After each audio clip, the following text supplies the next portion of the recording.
Shalom yang dikasih Tuhan, saya mengucapkan selamat hari Paskah buat kita semua. Biarlah di hari Paskah ini, walaupun berbeda dari tahun-tahun sebelumnya, kita tetap dalam perlindungan Tuhan, tetap dalam kondisi sehat dan diberkati dengan kekuatan baru. Dan di mana tema di hari Paskah ini, saya memberi tema kebangkitan Kristus memberi harapan baru. Saya akan bacakan kebenaran firman Tuhan buat kita semua yang terdapat dalam 1 Korintus pasalnya yang ke-15 ayat yang ke-12 sampai 33, di mana perikopnya kebangkitan kita. Saya hanya membacakan sebagian ayat saja buat kita semua. Beginilah firman Tuhan.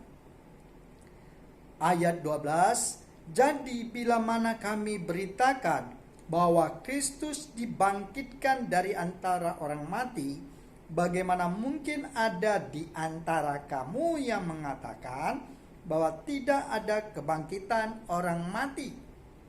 Kalau tidak ada kebangkitan orang mati, maka Kristus juga tidak dibangkitkan. Saya loncat ayat 20. Tetapi yang benar ialah bahwa Kristus telah dibangkitkan dari antara orang mati sebagai yang sulung dari orang-orang yang telah meninggal. Sebab sama seperti maut datang karena satu orang manusia, demikian juga kebangkitan orang mati datang karena satu orang manusia. Saya baca loncat lagi di ayat 25-26. Karena ia harus memegang pemerintahan sebagai raja sampai Allah meletakkan semua musuhnya di bawah kakinya. Musuh yang terakhir yang dibinasakan ialah maut, sebab segala sesuatu telah ditaklukkannya di bawah kakinya. Ini berita yang luar biasa dalam kehidupan iman kekristenan kita, bahwa Tuhan yang kita sembah adalah Tuhan yang hidup, bukan Tuhan yang mati.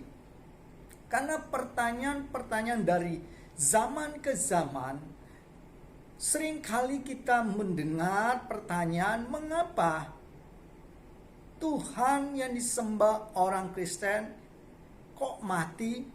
Sama halnya pertanyaan ini juga pernah terjadi di tengah-tengah kehidupan jemaat yang ada di Korintus, sehingga Rasul Paulus menuliskan suratnya yang pertama kepada jemaat Korintus untuk memberi kepastian, memberi jaminan tentang siapa yang disembah, yaitu Tuhan Yesus Kristus yang telah bangkit dari antara orang mati, yang membuktikan bahwa dia hidup.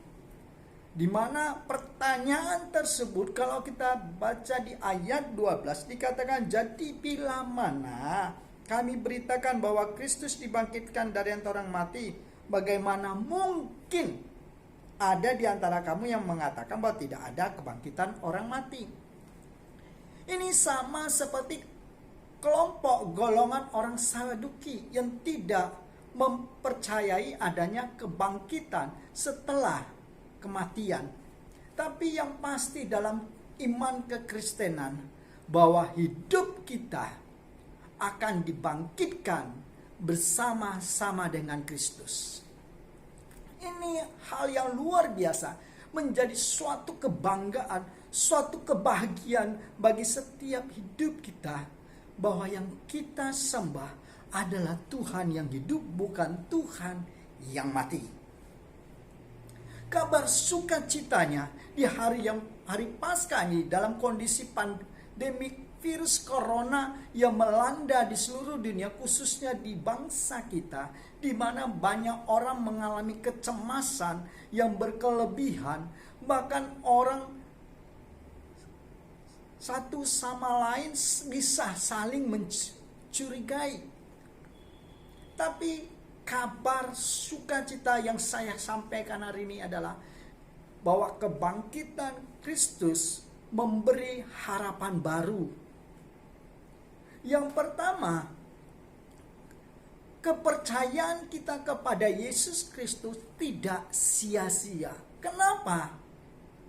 Kalau Kristus tidak dibangkitkan dari antara orang mati, maka sia-sialah kepercayaan kita. Tetapi oleh karena dia bangkit dari antara orang mati, yang membuktikan dia hidup, maka semuanya adalah sesuatu hal yang berbahagia, di mana hidup kita menjadi orang-orang yang sangat beruntung di muka bumi ini.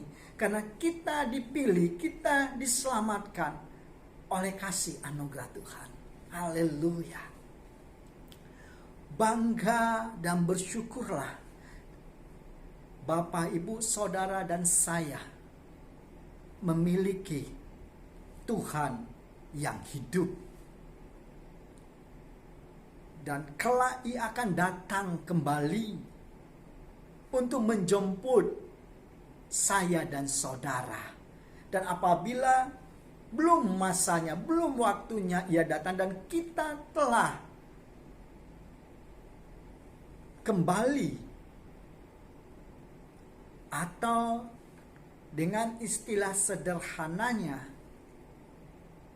mati, maka kita dibangkitkan. Inilah hal yang indah dan luar biasa.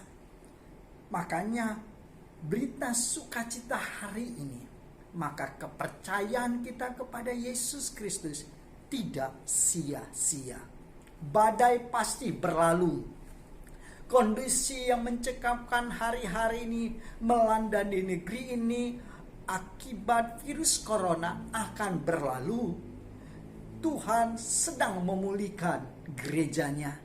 Tuhan sedang memulihkan hidup kita semua, di mana setiap pribadi kita, iman kita semakin hari semakin diuji dan dimurnikan, di mana setiap hidup kita semakin hari didapatkan berkenan di hadapannya. Dan kabar sukacita yang kedua adalah kuasa maut tidak berkuasa dalam kehidupan orang percaya. Maksudnya apa? Bukankah kita kelak akan mati? Ya, tapi ada kebangkitan. Ada kebangkitan kedua. Ada kebangkitan bagi setiap hidup kita. Kita dibangkitkan kembali dan hidup bersama-sama dengan Kristus. Dalam kebangkitan pertama, inilah yang Tuhan beri dalam hidup kita. Tapi orang-orang yang dibangkitkan dalam kebangkitan kedua akan memperoleh kebinasaan, hukuman kekal. Dalam Injil Yohanes pasal 5 ayat 24 dikatakan. Saya akan bacakan buat kita semua. Injil Yohanes pasal 5 ayat 24 ditekankan begini. Aku berkata kepadamu, sesungguhnya barang siapa mendengar perkataanku dan percaya kepada Dia yang mengutus aku, yang mempunyai hidup yang kekal dan tidak turut dihukum, sebab ia sudah pindah dari dalam maut ke dalam hidup. Ini perkataan kesaksian tentang Yesus yang disampaikan bagi saya dan saudara di hari Paskah ini, bahwa kita yang seharusnya dihukum karena perbuatan kita, karena pelanggaran kita, karena dosa kita, Ia rela mati di atas kayu salib untuk menebus dosa kita. Dan Ia bangkit pada hari yang ketiga. Dia telah mengalahkan maut, dan segala kuasa telah diletakkan di bawah kakinya.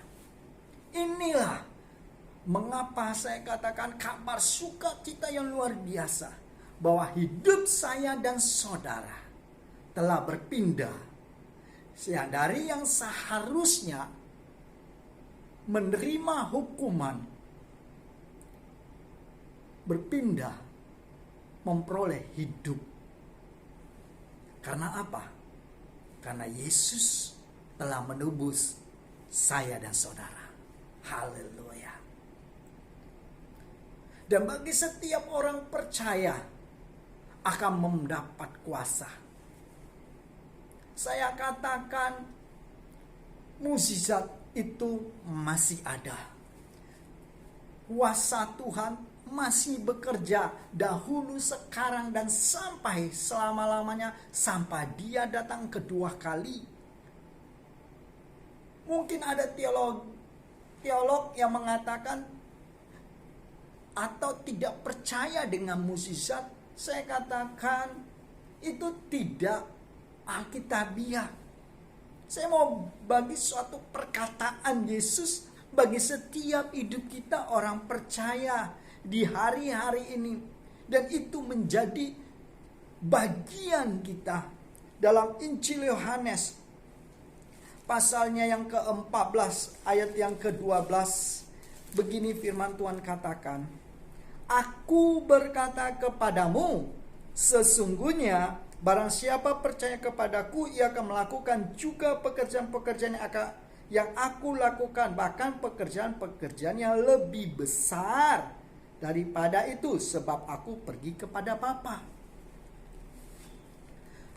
Kalau Yesus melakukan pekerjaan-pekerjaan yang dahsyat dalam waktu yang sangat singkat, di mana Tuhan melakukan mukjizat kesembuhan, orang buta melihat, orang timpang berjalan, orang mati dibangkitkan. Saya yakin dan percaya oleh janji Tuhan Yesus, kuasa itu juga diberikan bagi saya dan saudara yang percaya. Sebab Yesus katakan, Aku berkata kepadamu, sesungguhnya barang siapa percaya. Haleluya. Ini yang luar biasa buat Bapak Ibu Saudara. Jadi biarkanlah pandangan-pandangan teologi dari oknum yang tidak percaya mukjizat, biarkan saja, dan kita berdoa supaya beliau mengalami mukjizat Tuhan itu, dan Tuhan pakai ia untuk melakukan perkara-perkara yang ajaib. Haleluya. Yang ketiga, kabar sukacita di hari Paskah ini, di hari kebangkitan Yesus, di mana kebangkitan Kristus memberi harapan baru dalam kehidupan saya dan saudara, di mana hidup kita, di mana kebangkitan Kristus memberi kepastian akan hari esok. Ada jaminan buat saya dan saudara. Ada jaminan pemeliharaan Tuhan buat saya dan saudara. Kondisi yang terjadi hari-hari ini ada di mana Tuhan campur tangan dalam kehidupan kita. Dia yang memelihara hidup kita. Dia yang senantiasa memberi kesehatan bagi kita. Biarlah setiap hidup kita berkata semuanya mendatangkan untuk kemuliaan Tuhan. Biarlah hidup kita di hari Paskah ini semakin hari menyadari betapa besarnya kasih Tuhan dalam hidup saya dan saudara. Dan hidup kita semakin hari semakin takut akan Tuhan, hidup dalam kebenaran firman Tuhan. Biarlah setiap Bapak, Ibu, Saudara yang saat ini stay di rumah, biarlah tetap dalam kondisi sehat dan diberkati dengan segala yang indah dan mulia. Saya mengucapkan selamat Paskah, Shalom, Tuhan Yesus memberkati kita semua.